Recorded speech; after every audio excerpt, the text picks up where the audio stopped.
From the Oxmoor Auto Group Traffic Center, buckle up and drive safely. I'm Mike Marshall with Beat the Traffic. All right, Mike, you're going to love this segment. Last minute dessert ideas. We're cooking with Janine Washle from Cloverfields Farm and Kitchen. Good morning to you, Janine. Good morning. I'm so lucky that I got to learn about this segment and last minute dessert ideas, because you know what, I start with dessert first. Life's too short not to, Janine. I always cruise the dessert buffet and check out the desserts, and that tells me how much of the main meal I'm going to eat. I'm with you. Or not eat. Yeah, you're right about that. Okay, what's on the menu? What are we making? Well, sometimes pie disasters happen. And you pull out that pie, you're in a hurry, you're talking to your mom or whatever, you tip that cookie sheet and the pie ends up on the floor. Disaster.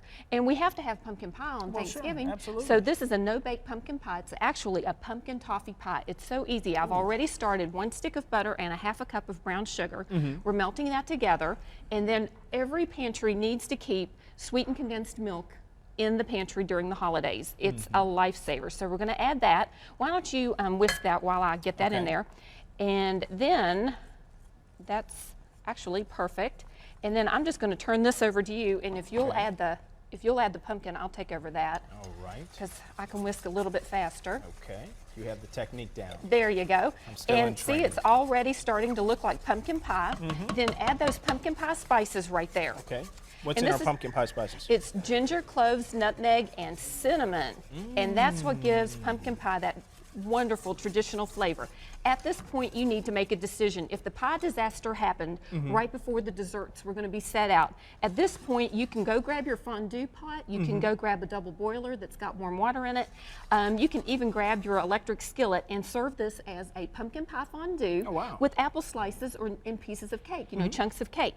But if you have time, if the disaster happened in the afternoon before the guests arrive, bloom your gelatin with 3 tablespoons of water, add it to this mixture, pour it into your pie shell, and let it chill for a couple of hours, and you've got this wonderful pumpkin toffee no-bake pie. Ooh, sounds so good. Top it with a little bit of whipped cream, and nobody needs to know that this was a last-minute pie. Sure doesn't taste like a last-minute pie, does it, Janine? I think Jude we says need more some cream on the top, please. more whipped cream. More whipped cream, please. All righty. Tell so me about what that's else you very brought for easy. Brought for us.